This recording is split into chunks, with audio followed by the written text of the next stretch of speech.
What's up? I'm Jared Welch. He's Aaron Halterman. This is Blinkers Off. What's up, man? What is up, everybody? Man, good to be back. I feel like this is my second show. I shouldn't feel like it. It is. Yeah, Ricky's Rockets earlier, and then now Blinkers Off. Listen, we finally kind of get back to our format, right? Back to the format of doing stakes races and covering those big stakes races. So it's good to kind of be back to normal, so to speak. Yeah, it did feel good to look at, pull the PPs for this weekend and think, all right, here's a bunch of horses I know. Here's a bunch of solid horses. So we're starting to see that it is getting a little bit back to normal. And of course, this weekend highlighted by the Stephen Foster Stakes and of course the Fleur de Lis, two big time Breeders' Cup winning your in races, one for the distaff and one for the Classic. So and you got serious players in both. That's the key. You got Maxfield in one, Latruska in the other. And, I think it's time that we stop sleeping on Latruska, and so to speak, in terms, not say that we have, but just, it's hard. It's even though she's not like a Monomoy girl or she's not the, Brad Cox, she dares a devil. Like she needs to be recognized as the top horse in the division and she's going to showcase it. Let's hope this weekend, but yeah, so it's a big weekend. Of course, the Ohio Derby with some of the some of the horses that you probably remember from the Triple Crown Trail, especially the Derby Trail. The winner of the Peter Pan, Promise Keeper with Todd Pletcher in there. And there's a few in there, and there's been some news. Yeah, let's see. Mark says Bob Baffert's about to have as many horses as Bob Barker. Yeah, and that's a reference to news came out. Charlatan's been retired. Not a big shock on that one. And life is good. Life is good for Todd Pletcher now because that's who's got this horse, and Bob Baffert it does not. So Bob, it sounds like life is good. Still might find a way to win the Travers, but it won't be with Bob Baffert. Yeah, that's kind of the thing. You think about East Coast racing, especially for 3-year-olds. That's where it's at. Whether it be the Haskell or the Travers or the Jim Dandy races like that. So when you're banned from NYRA, which Bob Baffert is right now. It's hard to, if you've got a real good 3-year-old, it's hard to keep it with Bob because you're not really going to run at Del Mar with a big time 3-year-old. You're going to come out to the East Coast if you got that, and also races like the Whitney, like Country Grammar. That's a horse where like, all right, well Baffert will have that one. Nope, Country Grammar is now headed towards New York in a race like the Whitney, and also with Todd. So yeah, big time changes going on. I don't think anybody's real surprised by it. You hate to see it, right? It's just tough, tough luck Bob. Yeah. We haven't talked about him in a few weeks, I feel like, so it's good to have him back in the spotlight. My favorite is, and I didn't want to make a big deal out of it, but on Twitter and stuff, but like was it last week? Horse Racing Nation post. There's an email. I saw the email blast come out because I subscribed to it, and it's like, check out Bob Baffert's newest 2-year-olds. You're like, oh, what are we doing? Are we living under a rock? Are we just supposed to be so pumped about his 2-year-olds? I mean, are they even going to be his 2-year-olds in say 6 months from now? It's really crazy. Some outfits are just kind of business as normal, going on like normal. This is the normal article we would post this time of year, so we'll do it again. Yeah, so, no. Let's put it this way: if Magic was to post an article like that, it would be taken down immediately, and we would have a phone call about that's the dumbest article. Don't do that. So, I did get a chuckle out of that as well. It's just I don't know why you would be that tone deaf, right? Who wants to read about that? Even if you do post it and you work on it, Yeah. And the other thing is if you're posting something about 2-year-olds, what your mind goes immediately to 3-year-olds next year in the Kentucky Derby. Well, guess what? Bob Baffert can't run in the Kentucky Derby next year. So why is it why should it matter? That was kind of the awkwardness of the article. I guess for Del Mar coming up, it matters. Yeah. I don't know. It's really awkward. And then, you got some owners that just are like, oh, we're sticking with him. And some are already jumping ship, even with their upcoming 2-year-olds. So I think that will get less and less horses going to his barn as we move on here. At least that's what what you would logically think would happen. Who knows though? I've seen crazier things in this sport. And maybe, you never know. Maybe we don't need horse racing, because God forbid they do anything major.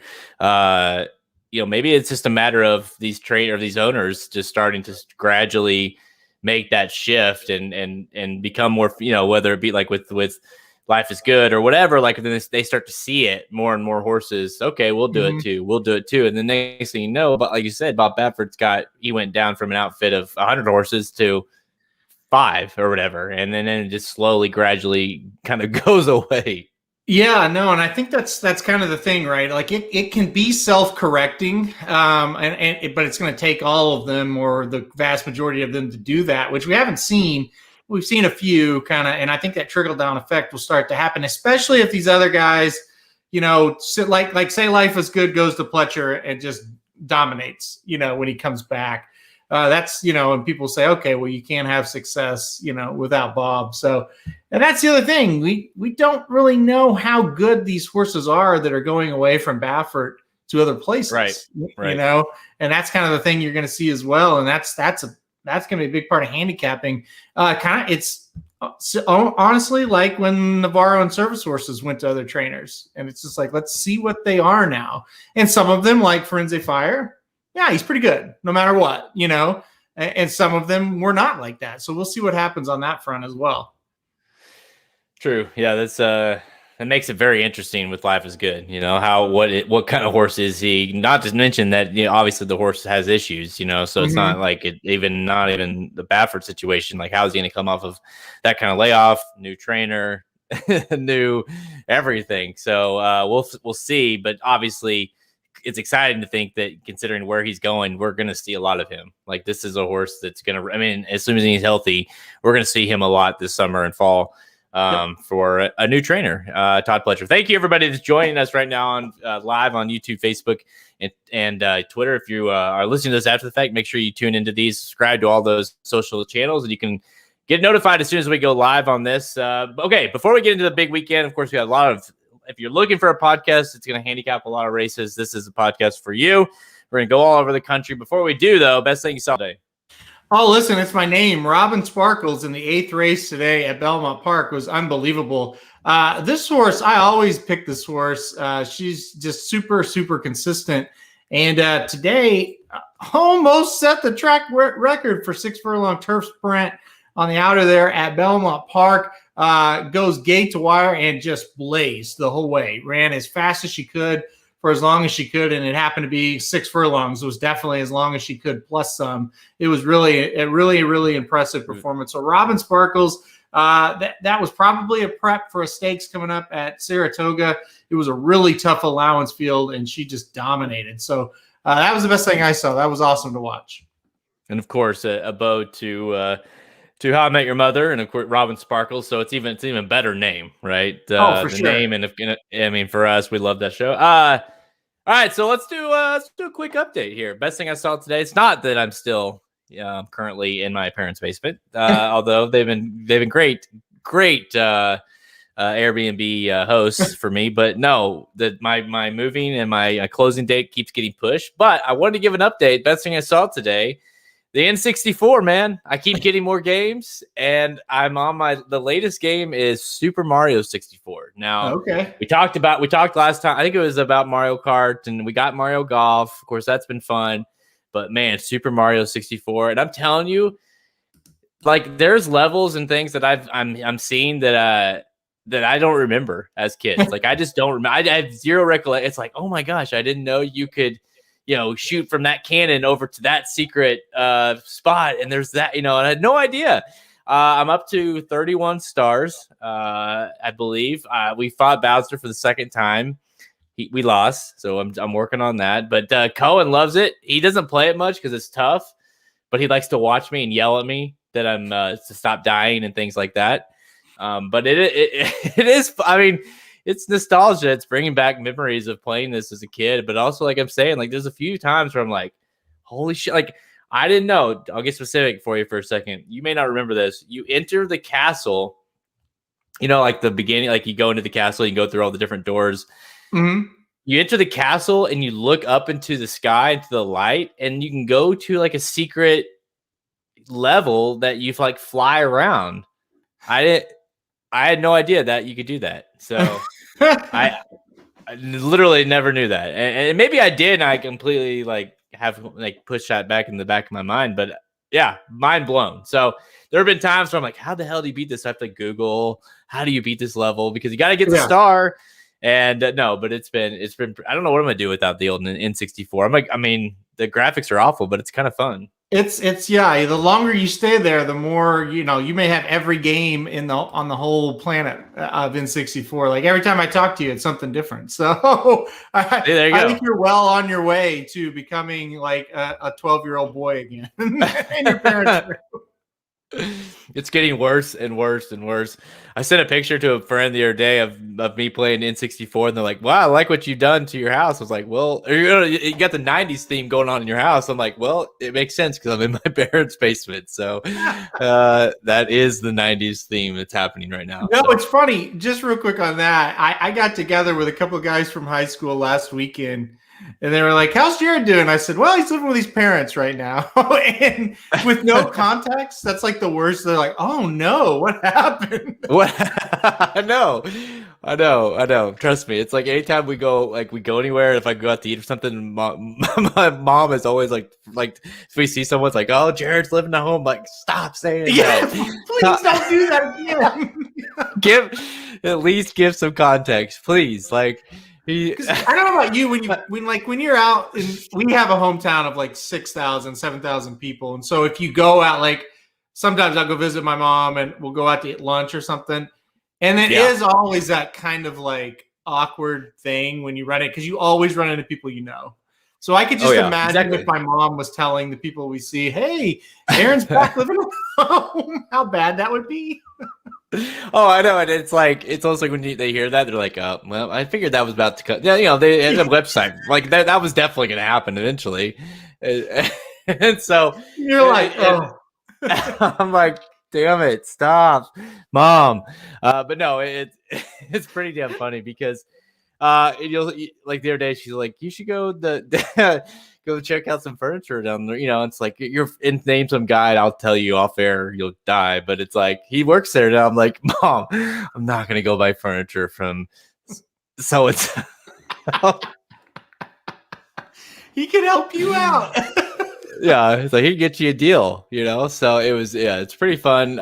It is a pretty amazing though. Going back to the N64, Mark, I totally agree. The best GoldenEye. I can't even tell you how many like 4 split screen, like you're saying, like you get like someone, your buddy had a big screen. At that time, it was like the big massive flat screens or the big screens you could get. It's like, oh, let's go play it on that, and you each had your spot and just kill each other. That and Mario Kart, the battle in Mario Kart, that was something that I remember doing a lot. Yep. But yeah, that. Yeah, so it's been the venture over here, but no, we're hoping, fingers crossed, a week from tomorrow closing. So we'll see how that goes. So you'll, I don't know. At this time, every week it's a new one, so I get a new closing date. So, oh yeah, I know. Odd Job, by the way, total like he pissed everyone off because you couldn't shoot him; he was too low. The natural like aim was go over his head. That's exactly my favorite was. And hang on, Mark, you're gonna have to help me with this. It was when you did the battle and you did it was like the level with a bunch of different it had a bunch of doors you could hear like opening and closing all the time, and people would go in and out, and then we would do we'd always do the mines, like proximity mines, which was always fun because you get pissed because you can't see them. It's like that silver like covering, so you could never see them. So anyways, anybody's listening to this, you're loving this conversation, you're hating it. So we will get into some horse racing here in a second. Mark, I'm seriously waiting for you to give me that answer. All right, let's get to today's show, and I'll pop it up if he gives us an answer. On today's show, we're going to preview the 600K Stephen Foster Stakes at Churchill Downs. Then we're going to rapid fire selection of some of the remaining stakes action this weekend at Belmont Park, Churchill Downs, and Thistledown. Let's go, dude. What was it, Mark? It's You need to buy WCW NWO Revenge. Dude, I had that game. I might still have that game, to be honest with you. I'm pretty sure I could find it at my parents' house if I was there. Dude. That was a great game. Me too, Mark. I have no idea what he's talking about. I can't. GoldenEye. Yeah, WCW NWO Revenge was really good. I liked it.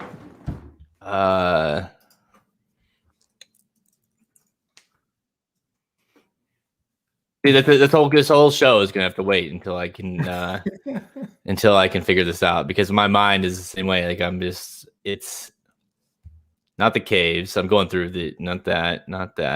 The complex. The complex. Remember that? If you Google it, you'll see it, and you're like, oh yeah, I remember that one. The Egyptian was always fun with, the temple was always fun with the grenades or the grenade launchers. Oh, okay. Yeah. Once I saw the pictures. Yeah. Yeah, the complex. That was always fun because you'd hear the doors opening and shutting all the time, and then well, that was in the basement too. But then you could also the silver was the big thing. Was the silver of those proximity mines you would never be able to see on that floor. You would never know who did it, and you just walking through and just get blown up. But yeah, good times. That's fantastic. Good times. All right, let's get to the bunker. Yep, the bunker was fun too. Man, I would. You'll have that next. I have it somewhere. I think a buddy texted me after he saw like a post that I was playing in N64. He's like, dude, I have your game. He's like, look, and he sent me a picture and it's got JW on the back of it. He's like, I have your GoldenEye. Probably borrowed it 20 years ago, like legit 20 years ago, and he still got it. I was like, see, that's a game you keep, and I want that back. I want that shit back, man. Yeah, send that back, please. Thanks. Yeah, that's a game I don't want to give away. So,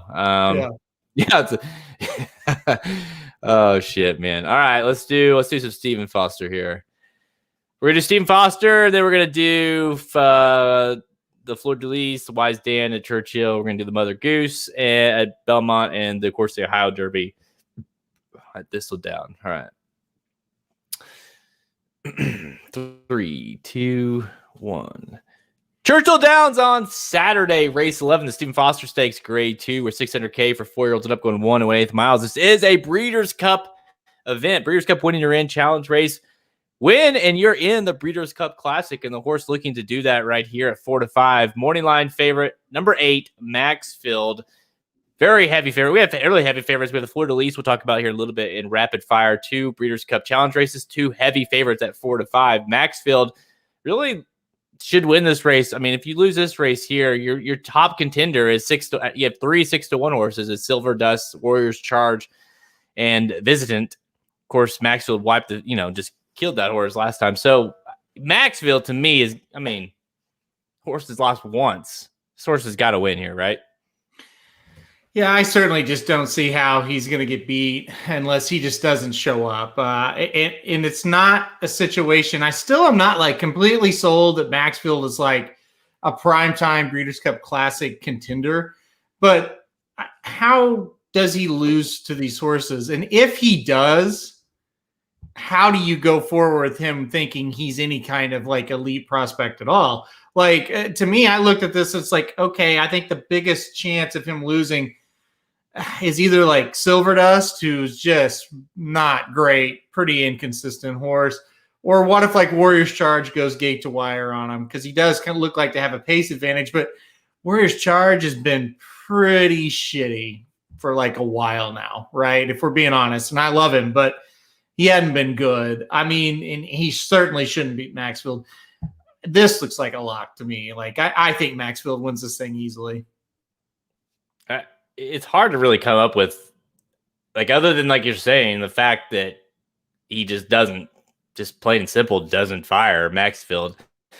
It's hard to come up with a scenario that he doesn't win here. Really, the way the race sets up, he should be able to, I guess the one thing, if you wish they had any kind of confidence in Warriors Charge, because he looks like he's going to be the lone speed. Of course, I'll ask you about that. Of course, you needed him to advance and get an NHC seed. You need him to win, and he missed the break and never ran a step. And so, it's hard to kind of get enough confidence that he's going to do that. And I'm sure for you, you're done. You're way done with him.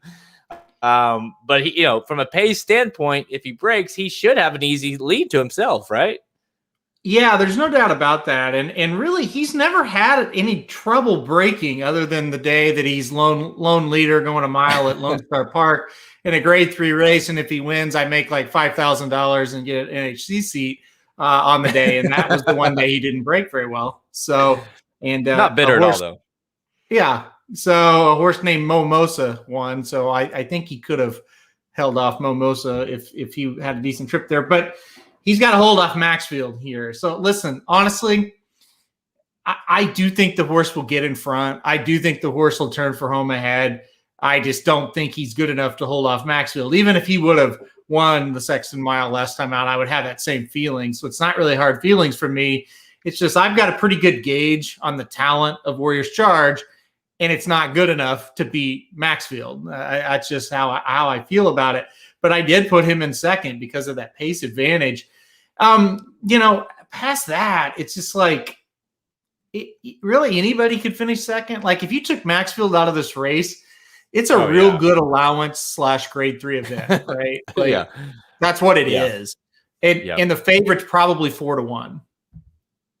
Here's the thing. There's a lot of pressure, not literal pressure on him because he doesn't give a shit, but a lot of pressure on Maxfield because one of these horses, if he doesn't win, is going to get a free trip to the Breeders' Cup Classic, and they don't need to be in the Breeders' Cup Classic. So Maxfield does. Maxfield should. He's good enough. He's probably one of the top. He's definitely top 3 horses in training right now. He's got to win this race, and so to me, you either are singling Maxfield and moving on and forgetting about it, or you're playing against them, and you basically have to play all of them because it's just really, if he doesn't win, who is it? To me, I like the pace advantage for Warriors Charge. I don't have any trust in him whatsoever. I have a sneaky feeling about Silver Dust. He's capable of running really big races. He's also capable of running very poor races, but he likes Churchill Downs. He runs there a lot.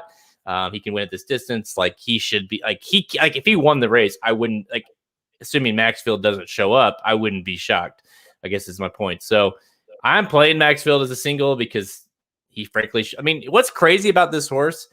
He's literally he's a weird horse. 7 starts. He's never ran at this distance ever. He's ran a mile 16th. He's ran a mile on debut. He ran a mile 16th every other time. And then of course he ran in a mile and a quarter where he lost in the big cap.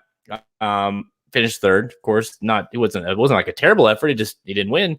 But he's never ran a mile and 8th. Looking at the Al Sheba, which by the way was at Churchill Downs. He's never lost to Churchill Downs. He's been very, very good. He won the Futurity, he won this maiden. He won the Matt Win, and of course he won last time out in the Al Sheba. He's looked pretty damn good at Churchill Downs. I think he's gonna be tough to beat. I think he's gonna be almost impossible to beat. I agree. And like I said, I honestly made a case. I was like, let's see if we can try to beat this horse. And it's like Silver Dust is one you land on, right? And then you go through his races. Okay, he kind of burst onto the scene as far as being we kind of take him serious. Last year at the fairgrounds, he won a couple of races in a row. Then you start to look like who did he beat? Well, he beat Gunnett twice. Okay. That's at the time we're like, oh, that horse is decent, but now we know he's really awful. And then he got beat by My Standards, Captivating Moon. He got beat by Owendale and Everfast. He got beat by Tom's the Top, By My Standards again. He gets beat by My Standards and Owendale. You're seeing a pattern. Would you be excited to play Owendale against Maxfield? No. Well, you said it. You said this is a good allowance / grade 3, and that's the kind of horse Silver Dust is. He's a good allowance / grade 3 horse because you look at his past performances, that's the kind of races he wins. And if you remember the race that he did win last time out, and give him credit for a win is a win. I don't care what you're in, but we talked about that Ben Ali at Keeneland. That was on Arkansas Derby Day, and it poured on at Keeneland that day.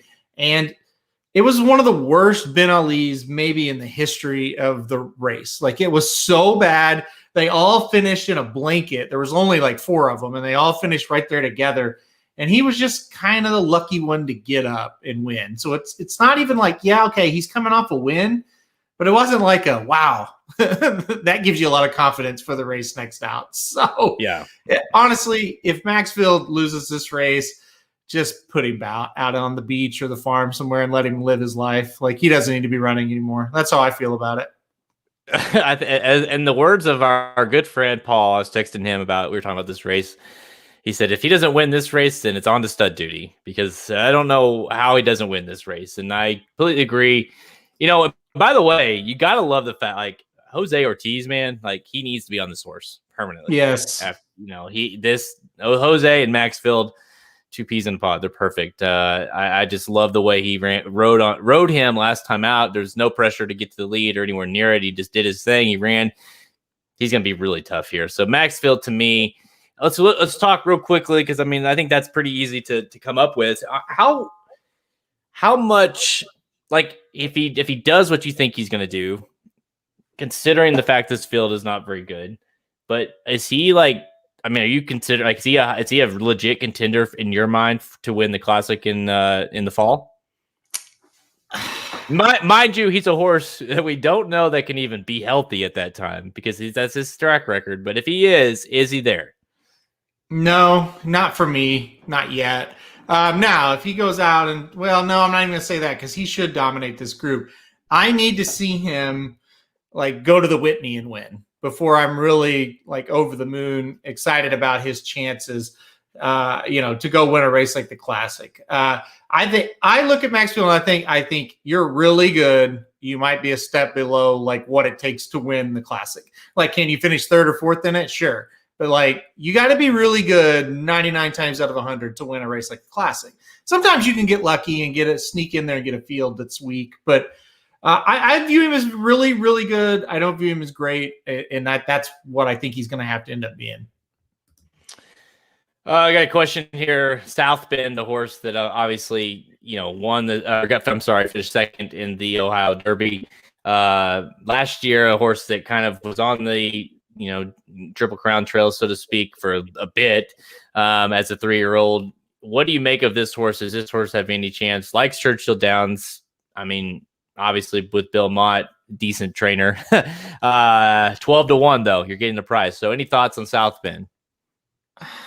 No, I think if you're wanting to put the horse in 2nd or 3rd, it's not the worst, because you want to try to get a price, underneath Maxfield for sure. And you do kind of know that South Bend is going to just kind of sit back, make a run. Maybe the other horses get a little tired if they try to kind of chase and run with a Maxfield, where South Bend can just kind of let everybody go and then make his run late and try to get past horses. But as far as like winning the race or getting close to winning it, I just don't see it.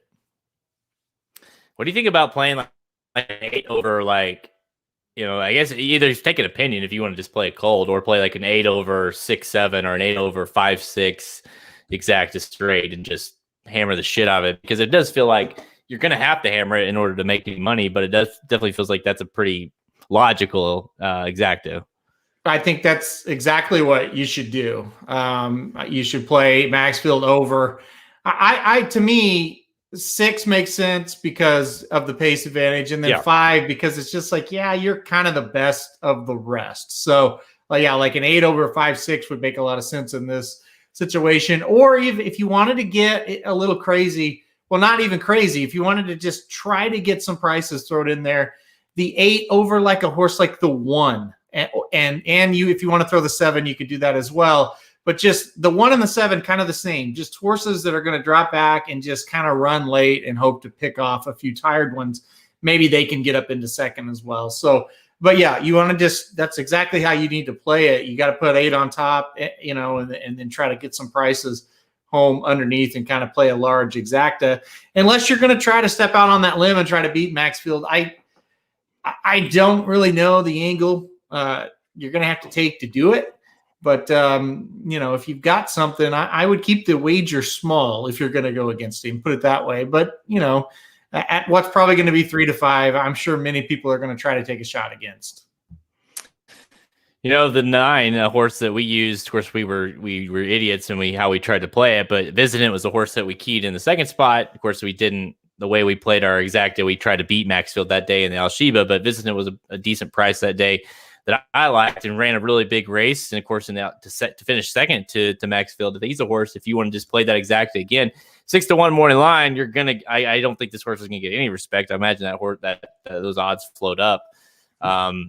You got it. I mean, it ran a 100 buyer, easily a career high 100 buyer last time out. So if you like this horse again, just back that exact up again. That should be a nice exacta, because I don't think that horse is going to get any respect here. But no, you and I are both on number 8, Maxfield. We think he's going to punch his ticket to the Breeders' Cup Classic.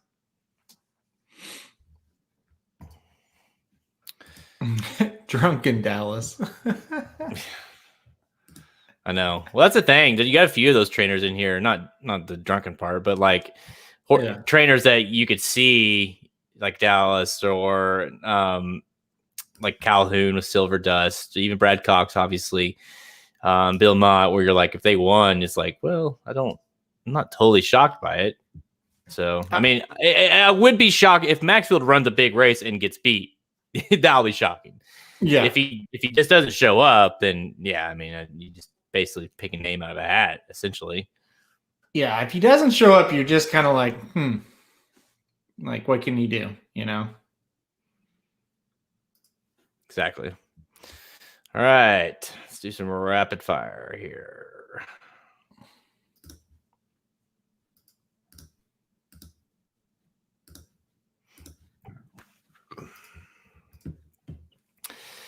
Yeah, again, we're going to do the Fleur de Lis, the Wise Dan here on the undercard. And of course, it's a big time card, so we're not going to cover all of them, but there's a good racing going on there. And of course, we have the wagering guide available if you want to go check out all our analysis on the undercard there, of course. But we're going to do the Fleur de Lis and the Wise Dan, the two other grade 2s on the card. All right.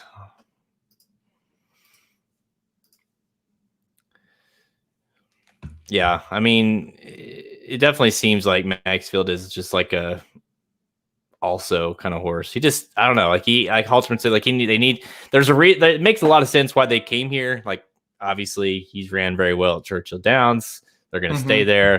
That makes a lot of sense. So no, I don't have any issue with it. But it's like, you got to think the next race is a big race. It's like at Saratoga. It's got to be, right? Yep. Have to. And then we'll find out. Yep. That's why I'm not like going to be over the moon about him, because he went out and ran at Santa Anita. And I know mile and a quarter, and I know Santa Anita's track's kind of tiring on horses that haven't been there, but he got beat by horses that aren't that good. So yep. That's pause for concern. Do you know the answer to Spice is Nice?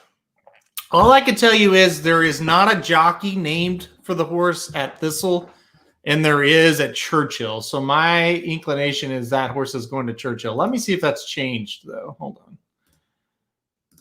I don't know. Last I heard, I mean, I didn't hear anything, I guess. No, I'm sorry. There is a jockey now listed for Spice is Nice. At Thistledown, Velasquez is, but he's not going there. Yeah, okay. I would say Churchill Downs.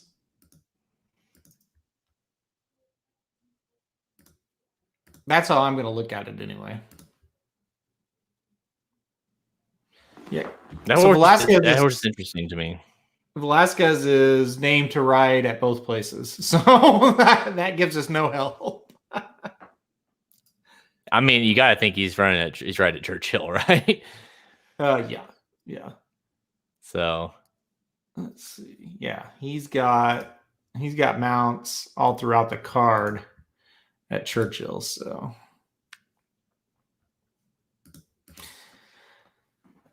that would be my guess. All right. Oh, let's do it. 3, 2, 1.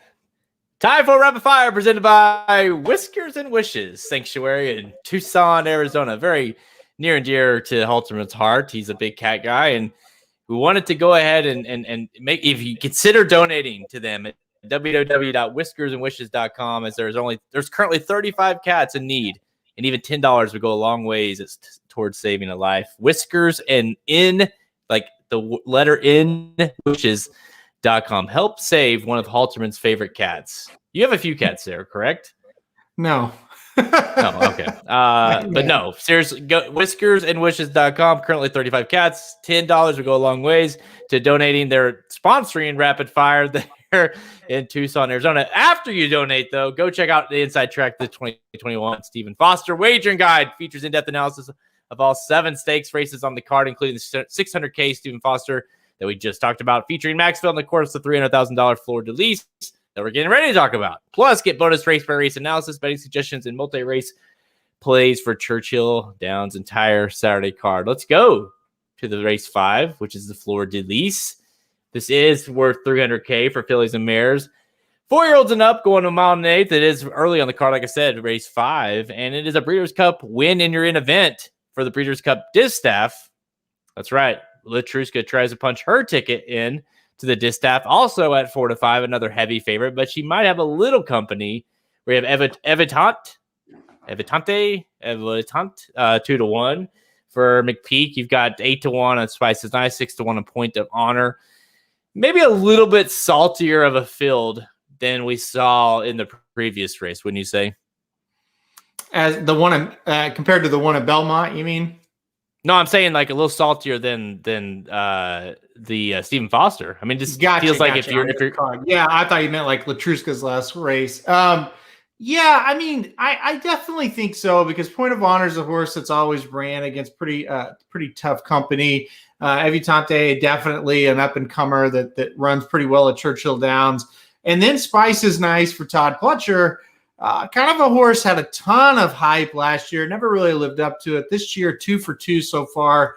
Won the DuPont at Pimlico last time out. So yeah, I think there's definitely some interest. I think there's definitely a little bit better horse to pick if you're going to try to beat the favorite. But that being said, who's going to run with Latruska early? And if nobody does, how are they going to beat her? That's just the way I look at this. I was really surprised to see her entered back here. I didn't know if this was the plan or not, but she really didn't break a sweat last time out at Belmont. So I could see her running pretty well again here. If this horse gets out by herself, yeah, I don't see anybody catching her. So I think Latruska is going to be awfully tough here. I know it's one of those situations that you're like, okay, well, not only is she the best horse in the race, but she has a very clear pace advantage as well. So there's really nothing up against her here. It's, I mean, let's just be honest. It's another situation that it's the only way she gets beat is if she just doesn't really run her kind of race. I mean, these horses haven't really been able to touch what she's been able to do earlier on, especially the last couple of races. And, like we've talked about a lot in the past, and it's like we've come to a point now where you're like, okay, she's like Monomoy Girl's MIA. She does the devil. You like her. It's too bad. See ya. So it's got to have her. I don't know. She scratched last time. It's like Latruska is the horse you want right now, because look how she's running the last 2 efforts. And so you can't deny what she's done, and she's deserving to be the favorite.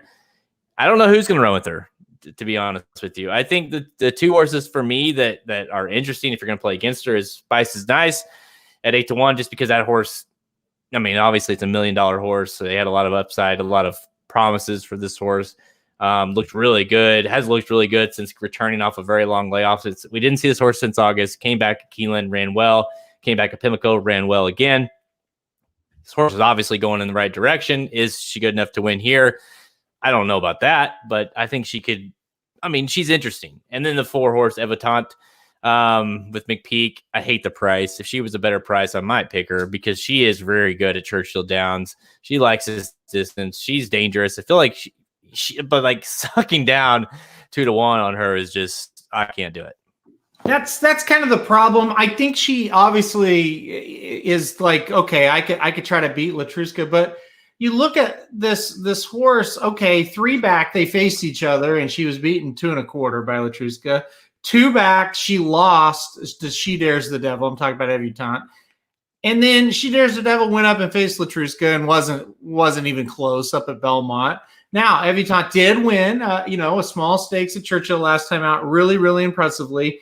But every time she steps up to face like the top 1 or 2, 3 horses in this crop that she's in, she gets beat. And it's not a knock on the 4. I like her as a horse. I watched that horse live and in person win the Remington Park Oaks, and my dad and I were both like, that horse is really nice. She looked great that day, looked great in the paddock, on the track, all that stuff.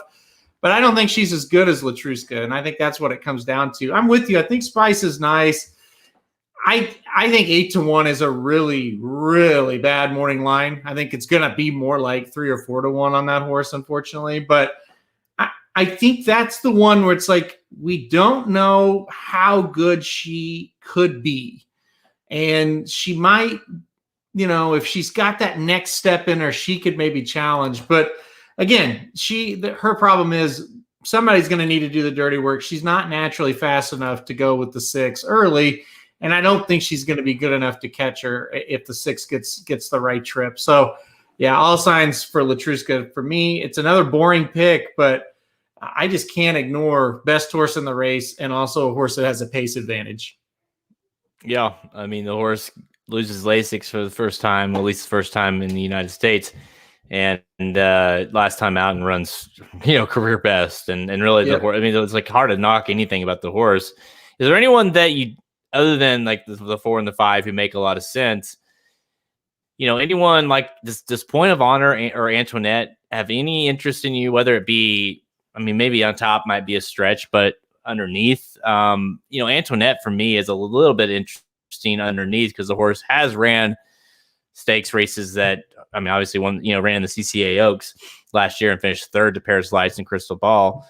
I mean, to hit the board here, this horse has been good on dirt. Wouldn't be completely shocking. Of course, Point of Honor making a first debut start for Shug. Any of those 2 horses make any sense for you underneath? I just can't get aboard Point of Honor. Too many disappointments over her career. I think she's, a very nice filly or I guess mare now, but just a lot of disappointments. I mean, underneath, she certainly makes sense, but you probably want a little bit better of a price. I think Vault underneath is kind of the same type of horse as like the Chess Chief for the South Bend that we were talking about in the last race. Just kind of closed late and get a piece of things. I know the horse has won 2 in a row, but it was against a little bit lesser company. So now I think she, at this level, that's what she is, a 2nd or 3rd place horse. 10-1, and I think you'll get it because I do think the 4, 5, and 6 will take most of the attention. So Vault would kind of be that horse for me to use underneath at a price. Help me understand what Antoinette is doing in this race. I don't know. The horse has made $600K in earnings, most of that coming on the turf. The horse is a grade 3 winning 2 back on the turf, grade 1 placing on the turf. The horse, like I mentioned, she won the Saratoga Oaks. She did finish 3rd in the CCA Oaks, which was a grade 1 on the dirt. She's finished 3rd in the grade 2 for the Fairgrounds Oaks. So she's kind of, I mean, she's obviously a very, very nice horse to have because it can run well on any surface, but seems like she's been at her best, especially lately. Not like she ran terrible last time out. She just kind of ran, just got tired. Like Godolphin, are they thinking, hey, let's try to get her to Saratoga on the dirt? What's the deal? I don't know. It's weird because you obviously you have spots on the turf coming up. I mean, summer racing, it's the turf that's where this horse can shine, and there's going to be spots everywhere you can enter her in. To show up here is definitely odd. It's not like her dirt races are awful, but they're definitely a cut below the turf races. And that's not a good sign when you're facing the best dirt older female in the country right now. So. I was shocked by it. If this race was in like, say, February and this horse was ready to run, and it's like, okay, there's limited spots. We can run her on the turf. We might as well get her started on the dirt. But I can't see this horse running on the dirt again after Saturday unless something really unexpected happens. This was a really shocking entry for me. And oh, by the way, it's not like the horse was stabled at Churchill Downs. It's just like, oh, we'll run out of our own barn. It's a big race. No, they shipped in from Belmont. So I don't know. I don't know what she's doing in this race. I guess we'll find out. But you and I are both on number 6. Not a sexy pick, but she just seems like the one to beat here. Number 6, Latruska. Let's go to race 10. It's another grade 2 on the card. This is, of course, the Wise Dan grade 2. We're 300K for 4-year-olds and up, going 1/116 miles on the turf. And here we are. We got maybe a little bit more competitive of a race. 8-5 on set piece. You got 2-1 on Some Like It Hot Brown, 5-1 on Ride a Comment. Field passes 5-1. Those are your main contenders of the race.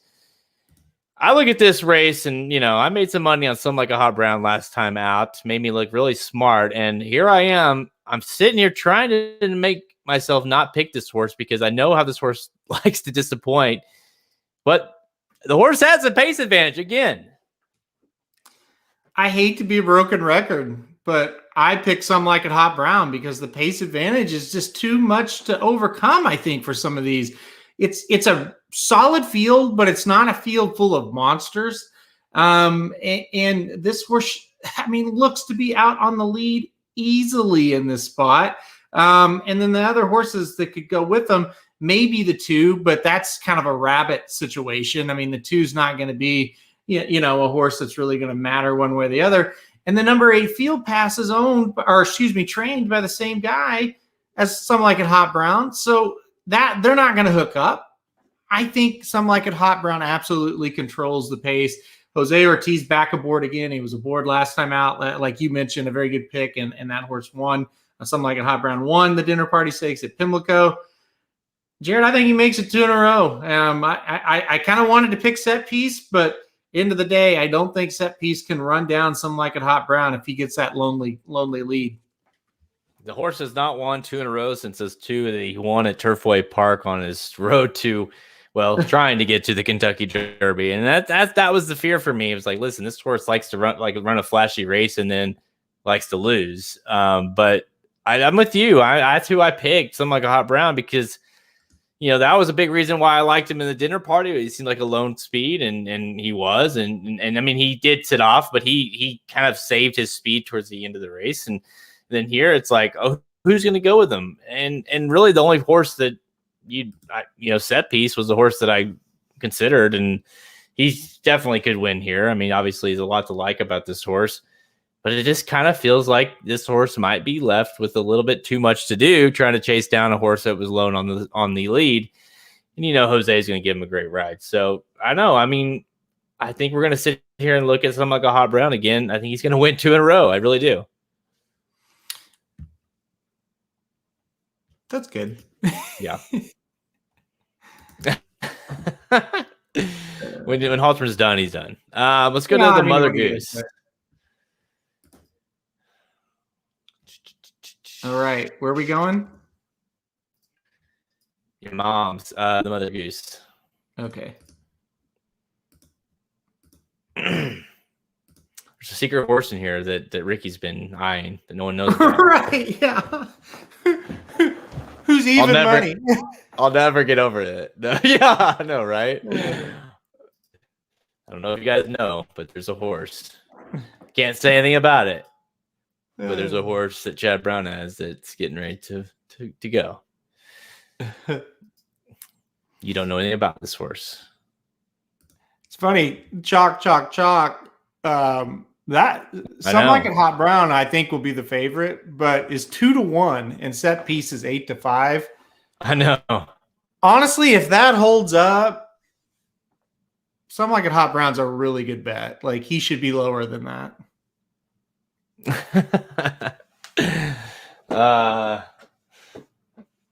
Yeah, no, sorry, Jared. You get that's the perks of listening to Blinkers Off. You get everything. We don't hide anything. All right. I hate to break it to you, but I'm afraid more chalk is coming. All right, 3, 2, 1. All right, let's go to race 8 now. The Mother Goose at Belmont Park on Saturday, grade 2. We're 250K for Phillies 3-year-olds going 1/16 miles on the main track there. Field of 5. Even money on the secret horse, always Karina. That's right. You don't know about this horse, but now you do. Chad Brown trained a guy named Pratt to ride 9-5 on Clairiere for Steve Asmussen. Irad Ortiz, and of course Make Mischief at 4-1 on the rail. That's really your. How about Zagel? Zagel, are you a Zagel fan at 12-1? No, I remember I picked Zagel in that forward gal, and I was pretty high on her, and she ran one of the worst winning races for a stakes I've ever seen. Like, it was so bad. And I said, I will never touch that horse ever again her whole career. And her next 2 races, she's got beat by 15 1/4 and 11 1/4. So good call. That worked out. I was so lucky that the forward gal was so bad this year. So no, I am going with number 2, Always Karina. Ricky's secret horse, Always Karina. Listen, man. I think this is going to be very interesting because I'm super high on the horse. Great debut, a great allowance win next out. We'll try Stakes Company for the first time. But the reason why I'm kind of excited, Clairiere is in the race, and she's a really, really good barometer, right? Because we know exactly what Clairiere is. She's pretty darn good, but she's not great. But you have to run well to beat her. She's consistent. So let's see if Always Karina can just kind of toy with Clairiere like she has in the first 2 races. And if she can, then we've got a matchup, Always Karina versus Malathot, to look forward to at Saratoga. No, I agree. Always Karina has not been tested whatsoever, but we are, continuing the stretch out here from a mile to a mile 16th. And like you said, I think that's perfect analysis because Clairiere is very much like we know what she is, and we know what that fairground circuit is because we saw it on display with Travel Calm last time out. We saw it, of course, in the Kentucky Oaks with Travel Calm and Clairiere. And I just feel like it is what it is, right? They're good, not great. They're consistent, not great. I mean, of course, Travel Calm was awful last time out, but I just feel like Always Karina to me is the pick because you just don't know what she is, and frankly, she's been untouchable the last 2 starts. Jose Ortiz is going to Churchill Downs. We talked about him having a big day at Churchill, but guess what? You get Flavin Pratt. Not bad for Chad Brown. So I like Always Karina too. She seems like like you said, if she goes and wins this, like she's been winning, like we've got a serious contender here to battle up with Malathot at Saratoga.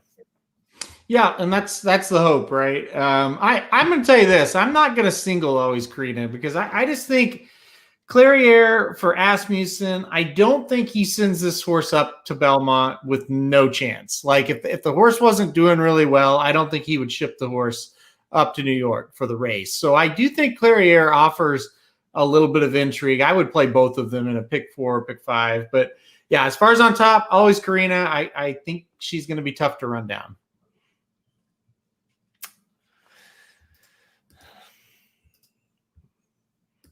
That was good. I was just gonna say, but you nailed it. I mean, I was just I just don't think anyone can run with the Always Karina. I don't know who can. Yet another race where there's like a pace advantage. Mm-hmm. Sometimes when that happens, that it doesn't go the way you think when it's like obvious. So we'll see how that goes. Whenever they make they hit the backside and Clairiere's in first and Always Karina is like in fourth. You're like, oh, okay, that's helpful. Right. Yeah. All right. 3, 2, 1. All right, and finally, let's go to Thistledown on Saturday, race 9, the Ohio Derby, grade 3 with 500K going to 1 1/8 miles. Field of 11 lines up for this one. And you know a lot of these horses. Number 1, Promise Keeper at 7-2. King Fury, of course, 9-2. A horse that everyone loved in the Kentucky Derby and then didn't run in the Kentucky Derby. 6-1 on the Reds, 4-1 Keep Me in Mind. Proxy, Halterman's favorite horse at 5-2-1. And Masquerade, who ran a really big effort last time out at 8-1 for Alstall. Field of 11 is this. I mean, this is. I feel like. Oh yeah. By the way, the Bob Baffert also used to be trained by Bob Baffert. Hosier for Rudolph is in here at 12-1. So what do you do with this field? Because you have a lot of horses that most of us know. They remember these horses from either the Triple Crown Trail or whatever. How do you approach the Ohio Derby here? Well, I mean, here we finally get a race that is completely wide open. You could make a case for a lot of them. A lot of them are like your little pet horses, whether it be King Fury, who everybody fell in love with at Keeneland, or Promise Keeper, who's won 2 in a row. Keep Me in Mind. It's he keeps on, coming every time. He's going to get there one time. Proxy, he's got great talent. He'll put it all together.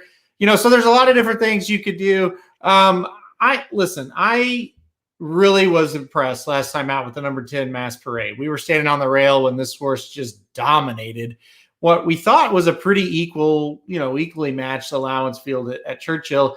Turns out it wasn't. This was on Kentucky Derby Day, by the way, and he wins by 11 3/4, just runs away from him. I haven't seen anybody in this field that has had that kind of burst, right? So if he can kind of repeat that effort, I think he's going to go on and win this thing. I don't have any dreams of 8-1. I think it'll be more of a 4-1, 7-2 type. But that's still okay with me. But I really like number 10 Masquerade here. I think he's going to be tough. Hey, you know what? I went into here thinking, oh, wow, I finally got a price. And now you've ruined that for me, because now you picked him and now you're telling me he's going to be 4-1. But listen, as a Ghazali guy, I had Ghazali on my fantasy team. We thought he could win. We were, like I said, we were right there. We knew this horse, Ghazali would be the one to beat there. And this horse just, not to say Ghazali is anything special, but he beat the hell out of the horse. It just feel like when Stahl has a horse like this and kind of has them right, they're awfully tough. And it definitely feels like this is the kind of horse that he's going to run another big race. Another one that I wanted to pick was Promise Keeper, obviously coming in off the race. Mm-hmm. 2 wins, I should say. He's been tough. He's obviously going to have to take another step up. Ran well in the Peter Pan. Of course, didn't beat much there, but I don't know. Like I'm with you. You look at him, you look at, I guess, King Fury and Lexington was pretty awesome. But again, I mean, he ran a big number that day, but I'm okay with sitting on the sidelines with that one. And, you look at like the Reds and horses like that, Keep Me in Mind, who likes to finish 3rd and 4th, like Proxy. Don't even get me started with him. That's like, you're right, like no one's won a race like that. And so to me, he's got the most upside. And even if I can get 4 or 5-1, I would much rather play that horse at 4 or 5-1 than I would like to play King Fury at 9-2, like all day.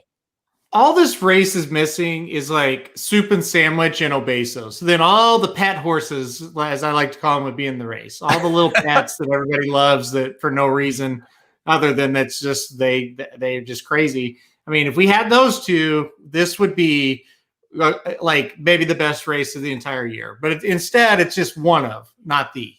Well, you know what you need? You need like this is like the race that you have, the article you do every year, like this horse can't win the Kentucky Derby, like the 5 horses that can't win, and they're all in this race, I feel like.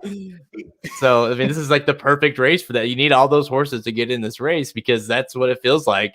It definitely, the Ohio Derby is kind of the quote unquote easy route to kind of bypass all the tough races and kind of get a horse to a big purses, obviously, but also to get the horse to the Breeders' Cup or Saratoga or whatever the goal is.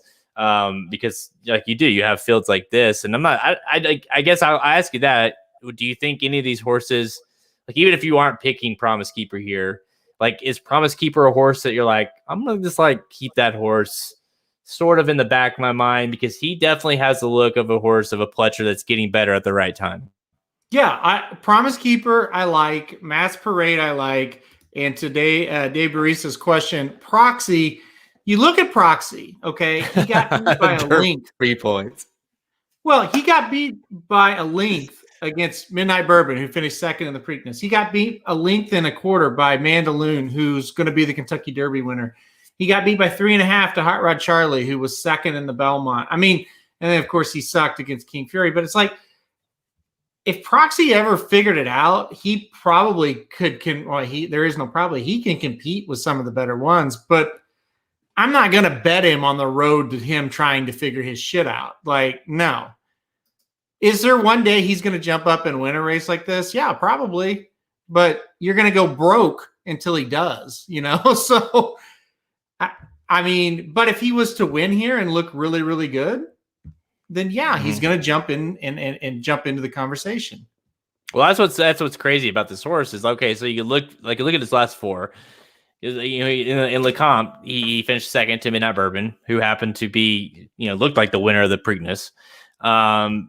Finished second to Mandaloon, like you said, going to be the Kentucky Derby winner.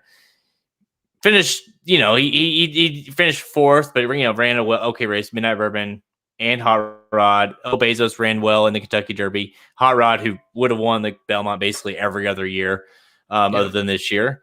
And like you said, and Lexington was, whether he be a sloppy track or whatever, but to your point, he's been in some really tough races and faced some really good horses who have proven to be very good horses. So Proxy, if you can get if 5-1 holds steady or higher, I'm not going to hate you for picking that horse. But I'm with the Ultimate a little bit. It's like, I need to I can allow myself to get beat by this horse one time to see that his shit is figured out. But he definitely has the look of a horse that could get his shit figured out and be very good. Because he's kind of got the makings to be that kind of horse. He just never has been that horse. So I'm going to wait and see approach with him as well. You and I are both on number 10 here, Masquerade.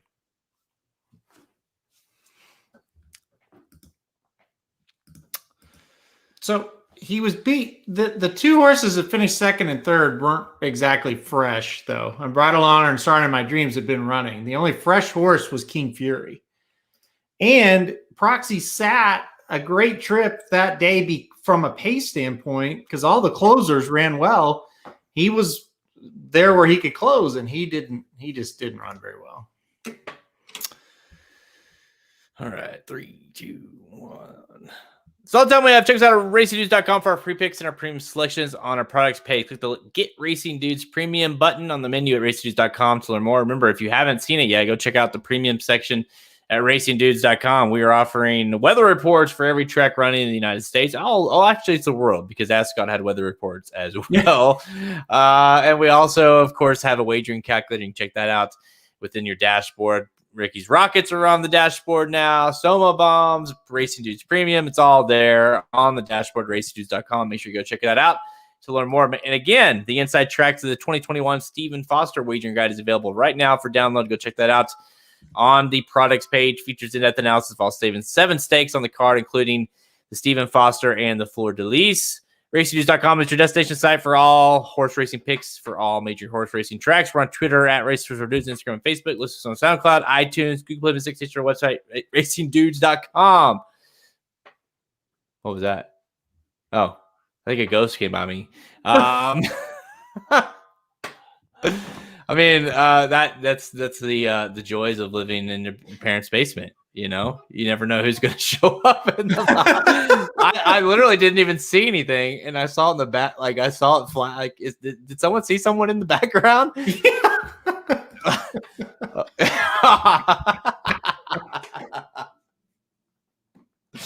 Yeah. See, I think that was Bowser.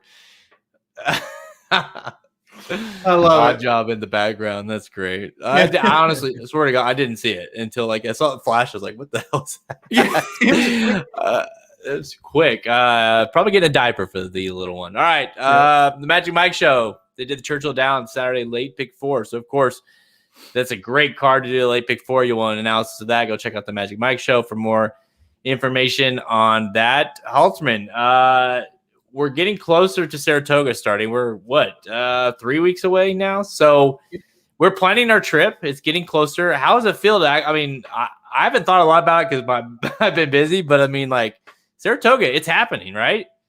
It is happening. We're going to be there opening weekend, and then we'll also be there Whitney weekend. So, there's a ghost again. So yeah, we got 2 trips coming up. National horse racing podcast, and my mom's in the background. That's perfect. Yeah, that's great. I mean, that's what we should have expected. And anyway, so we got 2 trips to Saratoga coming up. Maybe the Travers too. Who knows? So we'll see. We're going to try to go up there as much as we can this year. I think everybody is excited about it. So yeah, 3 weeks away. 3 weeks away. Mark, Mom, the meatloaf. Fuck. I don't know what she's doing. Never know what she's doing in there. Oh, that's great. Yeah. See, Mark, these are memories. These are memories that I'll share forever, me and my boys. So, that's how I can keep drinking lots of these and just, remind myself that there's memories being made now. But no, Saratoga, can't wait. I mean, I'm thinking like we just bounce around Saratoga, Del Mar. We just kind of keep that, we're stationed right in the middle of the country, so we can hit those up easily, sort of easily. It's never easy to get to Del Mar, but Saratoga, frankly, for that matter. No, they're both bitches to get to. For anywhere is a bitch to get to for us. So I don't know what you mean. It is. I mean, but some of them already you go to like Dallas or whatever, and then or if it's Chicago, and then you hit New York City and you're there. But like for Saratoga, you hit the airport, then you got to drive another hour.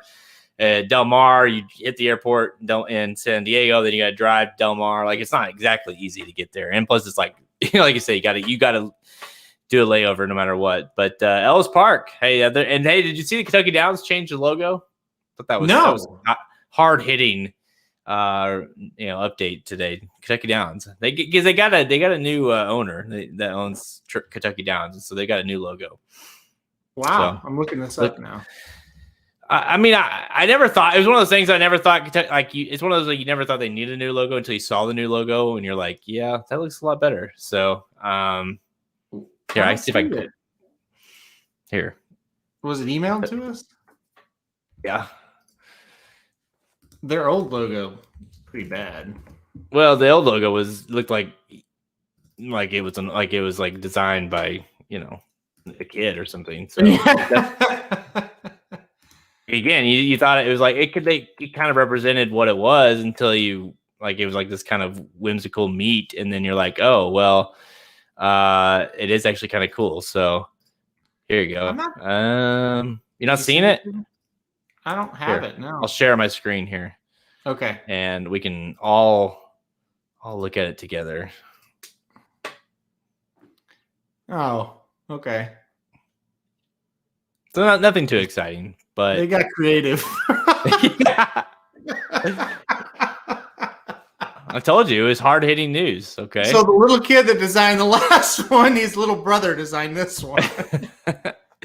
They wanted to make it look more professional, so they made the font look like it's like a little more bold, and then the horse running, which is so original. So yeah, okay. Anyways, there you go. They have good racing, so that's all that matters. Yeah. All right. Let's see. Next week, what do we have next week? Next week, you got like the Suburban at Belmont, and you got that a couple of sprint stakes at Gulfstream. All right. Oh, and you had the Iowa Festival of Racing next week as well. Oh, well, of course. Can't miss that. Will you be there? No. Okay. Well, we used to be there. No, we're not. All right. Thanks, everybody, for tuning in. Big weekend at Churchill Downs. Of course, we'll see if we have any top possible classic and distaff contenders. I'm Jared Welch. He's Aaron Halterman. Good luck this weekend.